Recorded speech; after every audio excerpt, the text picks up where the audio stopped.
Hey, what's up everyone? My name's Wes. We're talking Forgotten Origins in today's video, so let's go. Right, so I'm only going to be talking about the origin feats. I'm not going to go over backgrounds in the book because some of them provide feats like tough or skilled. I'm only going to be mentioning the new ones associated with these feats. For instance, we have Cult of the Dragon Initiate. It's a brand new origin feat, and you gain this from the Dragon Cultist background. What this feat does is gives you dragon tongues. You know Draconic. If you already know Draconic, you can select a different language from this, from the player's handbook or from the languages in this book. They're not any of the like rare languages like Sylvan or Abyssal or Primordial. They are regional languages like Thayan, Uthtarian, stuff like that. Then you also have Dragon's Terror. As a magic action, you can instill terror into a creature which you can see within 30 feet. Target must succeed a wisdom save against the DC for this 8 plus your wisdom modifier specifically and your proficiency bonus. Or they have the frightened condition till the end of their next turn. And if the target succeeds, they are immune to this effect for 24 hours. There's no limit to how many times you can do this against other targets. Like, you can try it on one person, okay, they failed, and then you could try it again on them the next turn, and so on and so forth until they succeed. And once they succeed, you can just move on to a different target if you want to. However, it is specifically locked to wisdom. As of right now, that could be a typo, that could be changed. This book isn't set to release for 2 weeks, so between now and then there might be updates on D&D Beyond, which there often are. There might even be errata that we see later on, so keep that in mind. The last part of this feat is inspired by fear. When you cause a creature to have the frightened condition, you use that source of fear and you gain a heroic inspiration if you lack it. And once you use this benefit, you can't do so until you finish a short or long rest. This is specifically the inspired by fear part. If you already have heroic inspiration, in the revised rules, I believe if you have heroic inspiration, you can choose to give that to someone else. So, or you just make sure you use it. Unfortunately, they have to make a save, so you can't use your heroic inspiration on them. So keep that in mind. But you can, like I said, once per long or short rest, just gain a heroic inspiration whenever you successfully frighten someone. So we're going to move on to our next feat. Emerald Enclave Fledgling, which you gain from the Emerald Enclave Caretaker background. If you played Baldur's Gate 3, you know the Enclave are, but they're a lot bigger than just what you saw in Baldur's Gate 3. Because then also think about the D&D movie. Some of the Enclave was up north by Neverwinter, whereas in Baldur's Gate 3, the Enclave you encounter is not that far from Baldur's Gate themselves. So as you can see, they are spread throughout the Forgotten Realms. If you didn't know that bit of lore, now you do. So you gain Speak with Animals. So you always have Speak with Animals prepared. You can choose your ability to cast this, but once again, Speak with Animals doesn't really care for your ability. And when you cast this as a ritual, its duration lasts 8 hours instead of 1 hour, which is pretty cool. I love Speak with Animals. I loved it in Baldur's Gate 3. Our ranger in my current campaign uses Speak with Animals. My bard picked up Speak with Plants, which was always funny because our ranger always got like very rude animals, but whenever my bard would talk to plants, it was like Disney princess and everyone was always so friendly. So besides Speak with Animals, you are also going to get Tag Team. Poor choice of wording there. So you gain the ability Tag Team. When you take the help action, you can switch places with a willing creature within 5 feet of yourself as part of the same action. And this movement doesn't provoke opportunity attack. You can't use this if you're incapacitated. Obviously, you can't move if you're incapacitated or take actions if you're incapacitated. Harper Agent. Now, the Harpers, big part of BG3 and the Baldur's Gate, Baldur's Gate 3 and the D&D movie, Honor Amongst Thieves. And it's funny, my bard that I mentioned was a Harper. I played this bard for 3 years, so long before the D&D movie came out. It was so funny that not even just BG3, but the D&D movie both mention the Harpers, and in BG3 you can find that Sword of Illustralia. My bard was devoted to her and a Harper, and this was before both of those, so obviously when BG3 came out, I was a Harper playthrough as a bard. My Battlemaster Swords bard with the level of Hexblade for attacking with Charisma. Yeah, my bard was a menace. She would say she was a liar and a lockpick who could alter the battlefield with a swing of her sword and the casting of a spell. Harper Agent, which you get with the Harper background, you gain Thieves' Cant. You also gain proficiency with the musical instrument of your choice.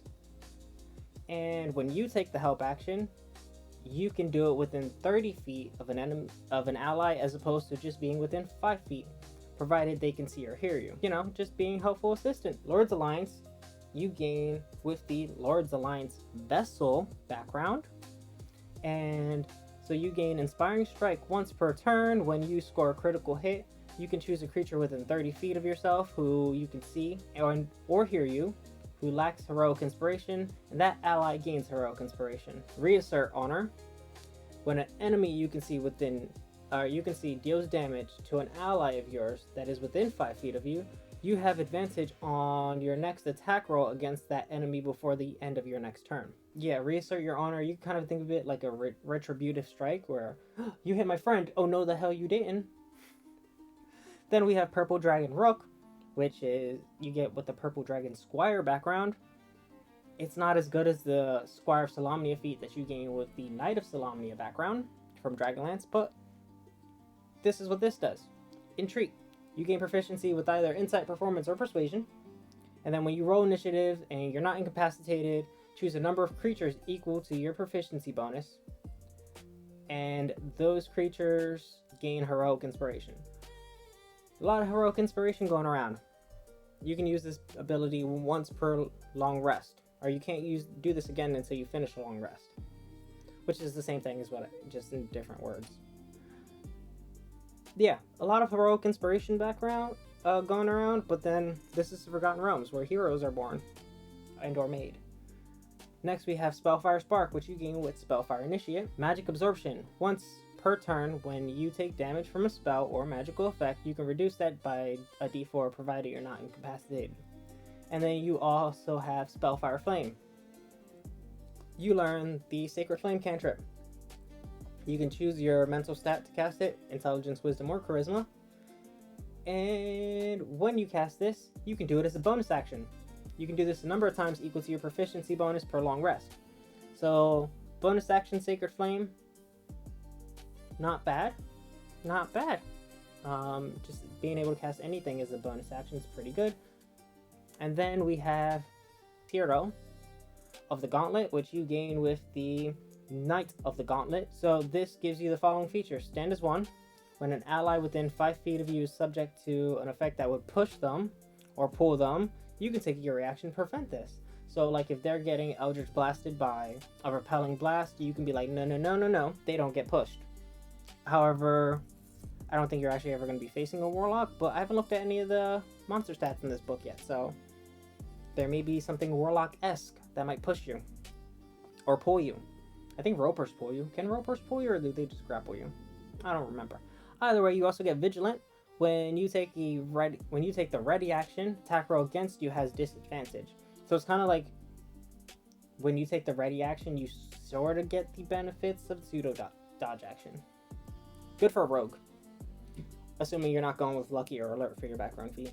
Last one, Zentarum Ruffian. You gain from the Zentarum Mercenary background, which allows you to exploit opening. When you roll damage for an opportunity attack, remember this is when a creature leaves your threat range, you can roll the damage twice and use either roll against the target. Then you have Family First.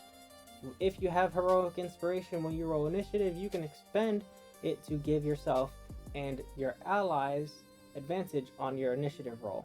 Harem are like a mafia you can kind of think of, so Family First. You know, family always comes first when you're talking mafia and whatnot, those mafiosos. So I guess it makes sense. But those are all of the origin feats. And well, like I said, a lot of these feats give Heroic Inspiration because Heroic Fantasy is the genre here. And it's called Heroes of the Forgotten Realm, so kind of makes sense for the book. I obviously have a lot of love for the Harper faction. And I don't know, it's kind of like I see Harper's as like the James Bond of the Forgotten Realms. Like, you know, they're the double O agency. Or you can even think of them as like your harbor could be kind of be like maybe Lupin the Third or Arsène Lupin, for example. Speaking of gentlemen thieves, you could be the you could also think of Persona 5. You could also think of them as the Phantom Thieves of the Forgotten Realms. And if you're a fan of the Forgotten Realms, let me know which one of these factions you love the best. Um, it's funny because we just encountered in my current D&D game that I'm a player in a organization that worships a silver dragon. I was like, so is this like a cult, some sort of dragon cult? Are y'all dragon cultists? And this is literally like last week. So for this to pop up, I just found this hysterical. But yeah, that's been me. Thank you guys for watching. Hope you enjoyed. Like I said, let me know which one of these backgrounds are your favorite. Which ones would you use, or would you stick to like Lucky Alert for your backgrounds, you optimizers out there? And or would you go with like the Bigsby's or Squires background or Dragonlance backgrounds? Like I said, let me know what your favorite faction is if you have one. If you don't know anything about the Forgotten Realms, there's a lot of lore in this book. So between this one and the Dungeon Master's book, there's a lot of good stuff in here, so be sure to check that out. Once again, I've been Wes Bears the Fun. Don't forget to like, comment, and subscribe, and I'll see you next time. Bye!